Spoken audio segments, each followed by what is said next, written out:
Honorable Marcoleta, we are not blaming the right to suspend. 1 minute suspension is declared by the chair. Move to suspend.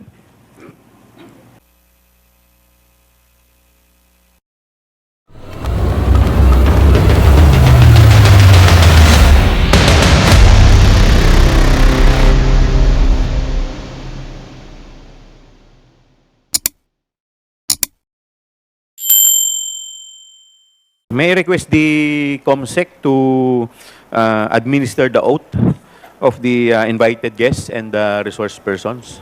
Thank you, Your Honor.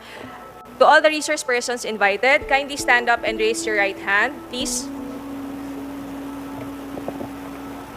Representatives and resource persons from the Office of the Vice President, COA, and DBM po. Thank you, ma'am.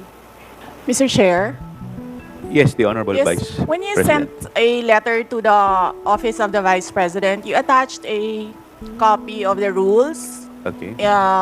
in aid of legislation. Yes po. Yes, sir. Nakalagay po doon na witnesses lang po ang ino-oath. Sabi niyo po, ngayon sa amin, resource persons kami. Ang ano po, considered as resource person po. Ang ano po. Kayo po. Kaya nga po. Yes po. Lahat po ino-oath po.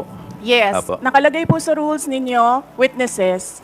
Nakalagay po dito ngayon sa table, resource persons. Lahat po considered as resource person and witness.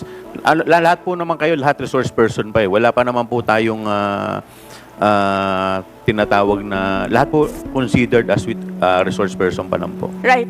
Opo. Ang nasa rules ninyo, witnesses lang po ang nag-o-oath.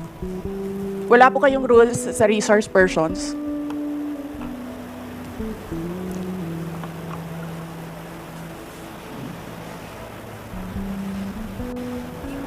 Ma'am, ano lang po yun eh. Yung term lang po yun eh. Pero considered as resource person din po kayo eh. Yes, sir. Opo. Resource persons nga po Kayo nakalagay witness dito. din po at saka resource person po. Hindi niyo po sinabi na witness ako. Sinabi niyo po dito ngayon, resource persons. Ang nakalagay po sa rules ninyo, witness. COMSEC, ano po yung pinadala po ninyo? Yun pong rules in aid of legislation. The Vice President, as an invited resource person, unfortunately refused to take an oath to tell the whole truth and nothing but the truth before this committee. We have allowed the same only in this particular instance. In deference and with utmost respect to the office of the Vice President.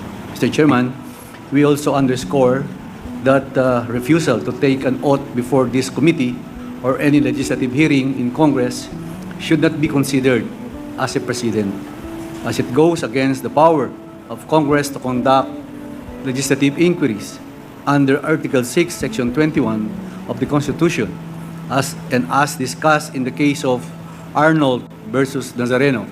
This power of inquiry is coextensive with the power to legislate. That's all, Mr. Chairman. Thank you.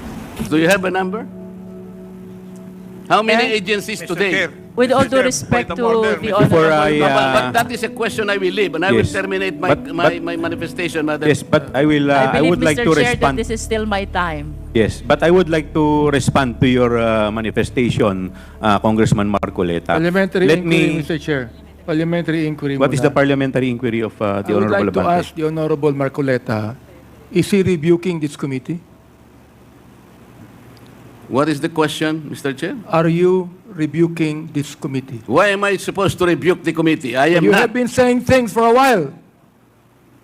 What? You have been rebuking this committee. You are saying that. We're not blaming the Vice President on this. I asked Honorable the Marcoleta, question. we I asked are the not question. blaming You do not have the right to to suspend. determine 1 minute, that. 1 Move minute to suspension is declared by the chair. Move to suspend.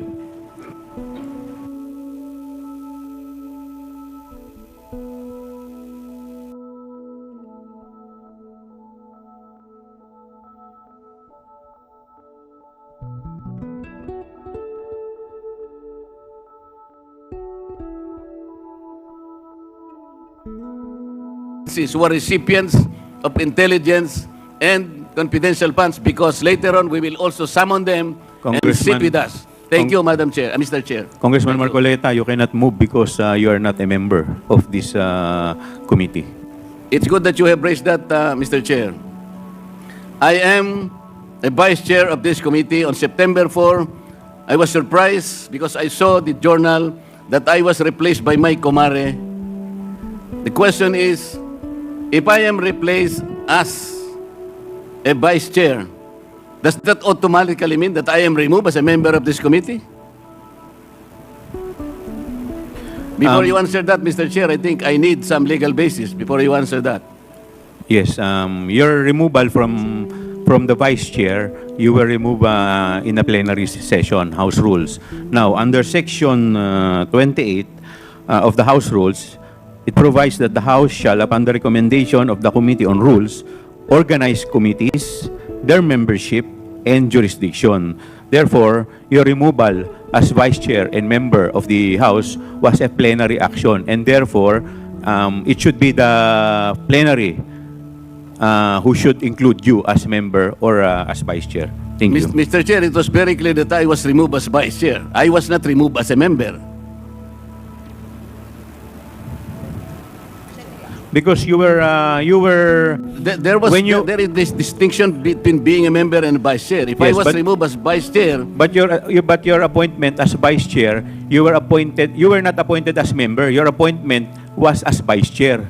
So hindi naman po kayo Mr. in-appoint Chair. muna as member bago kayo ginawang vice chair. Your immediate appointment was as vice chairman, and therefore your removal as vice chair will remove you as member also. Yun po yun. And Well, it's a that is plenary your- action. The committee has nothing to do with it. that is your opinion, Mr. Chair, but I am expecting that some kind of a basis should be presented that upon removal of a vice chair, that automatically also removes him as a member of that committee. That's all I am asking, Mr. Chair. Point of order, Mr. Chairman. We have already answered the manifestation or the inquiry of the Honorable Marcoleta.